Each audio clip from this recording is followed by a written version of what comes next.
Vice প্রিন্সিপালের সঙ্গে মনোজিৎ মিশ্রর ঘটনার পরের দিনের যে কথোপকথন, এইখানে উল্লেখযোগ্য হচ্ছে ভাইস প্রিন্সিপালকে দুবার জিজ্ঞাসাবাদ করেছে কসবার এই সাউথ ক্যালকাটা ল কলেজের গণধর্ষণে ঘটনার প্রেক্ষিতে পুলিশ। গতকাল ভাইস প্রিন্সিপালকে জিজ্ঞাসাবাদ করে পুলিশ। এছাড়াও সিসি ক্যামেরার ফুটেজ থেকে 16 জন পড়ুয়াকে চিহ্নিত করা হয়েছে।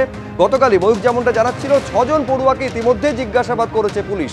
আজও কয়েকজন পড়ুয়াকে জিজ্ঞাসাবাদের জন্য ডাকা হয়েছে।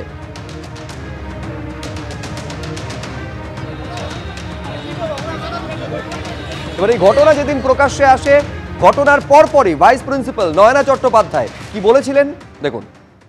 মনোজিৎ মিশ্র যিনি অ্যারেস্ট হয়েছেন, যিনি মূল অ্যাকিউজড, তিনি আপনার এই কলেজে কিভাবে যুক্ত? এই কলেজে প্রাক্তন ছাত্র ছিল, তারপরে গভর্নিং বডি অ্যাপয়েন্টমেন্ট মানে ডাইরেকশনে সেই দিন আরও 2 জনের অ্যাপয়েন্টমেন্ট হয়েছিল, পিওরলি টেম্পোরারি। ও অফিসের কাজ করতে, মানে অফিসের মানে খাতাপত্র এইসব দেখতে ডিবেট ডাইরেকশন আমার রেজলিউশন আছে। মনোজিৎকে এত প্রিভিলেজ দেওয়া হতো কেন? ওর ঢুকতে পারতো কি করে কলেজে একজন প্রাক্তনী যে 3 বছর আগে পাস করে গেছে? এটা জিবিকেই জিজ্ঞেস করতে। তার মানে জিবির নির্দেশে আসতো। এই গণধর্ষণের অভিযোগ যখন থানায় দায়ের করছেন অভিযোগকারিনী, তারপরই তৎপরতার সঙ্গে পদক্ষেপ করে পুলিশ। ওই দিন রাত্রে 3 জনকে গ্রেফতার করা হয়। আজকে পুলিশ কমিশনার মনোজ বর্মা তিনি জানাচ্ছেন এই কসবার ঘটনায় বহু তথ্য সামনে আসছে, আরও আসবে।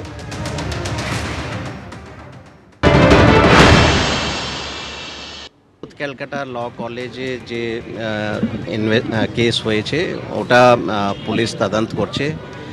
যেহেতু কেস খুবই সেন্সিটিভ আছে, we would not like to, আমরা খুব ডিটেলস আমরা কিছু দিতে চাইছি না। আমি এটাই বলবো, দ্রুত করে এফআইআর করা হয়েছিল।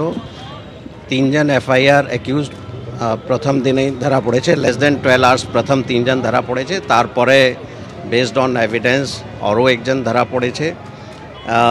অনেক এভিডেন্স আমরা কালেক্ট করেছি, সেইগুলো অ্যানালিসিস হচ্ছে। বাকি যে ইনভেস্টিগেশনের প্রসেস আছে সেটা হচ্ছে। এই মুহূর্তে গিরিশ পার্কের ছবি আপনাদের দেখাবো, যেখানে কসবাকাণ্ডের প্রতিবাদে বিজেপি বিক্ষোভে সামিল হয়েছে। দেখতে পাচ্ছেন সেই ছবি। আজকে ফের পথে নেমেছে বিজেপি। গতকালও একাধিক জায়গায় বিজেপি কর্মী সমর্থকেরা তারা প্রতিবাদ মিছিল বের করেন। এই মুহূর্তে গিরিশ পার্কের ছবি দেখতে পাচ্ছেন। কসবা গণধর্ষণ কাণ্ডের বিচার চাই, এই দাবিতে আজকে পথে নেমেছেন বিজেপির কর্মী সমর্থকেরা। ঐশী মুখোপাধ্যায় সরাসরি এই মুহূর্তে রয়েছেন গিরিশ পার্ক থেকে। ঐশী, একেবারে তুমি যেমনটা দেখতে পাচ্ছ যে বিজেপির কিষাণ মোর্চার পক্ষ থেকে এবং উত্তর কলকাতা জেলা বিজেপিদের পক্ষ থেকে আজকে গিরিশ পার্কে এই বিক্ষোভ কর্মসূচি শুরু করা হয়েছে। তারা হাতে যেমনটা দেখতে পাচ্ছ যে পচা আলু নিয়ে বিক্ষোভ প্রদর্শন করছেন। বলছেন শাসক দল এই পচা আলু, এবং এই পচা আলু আর চাইছে না। ধিক ধিক ধিক্কার স্লোগান দিয়ে এই মুহূর্তে দেখা যাচ্ছে যে আইন কলেজে শিক্ষাঙ্গনে ধর্ষিত হতে হয়েছে একজন ছাত্রীকে, তারই প্রতিবাদে এই মুহূর্তে স্লোগান তুলে বিজেপির পক্ষ থেকে প্রতিবাদ জানানো হচ্ছে।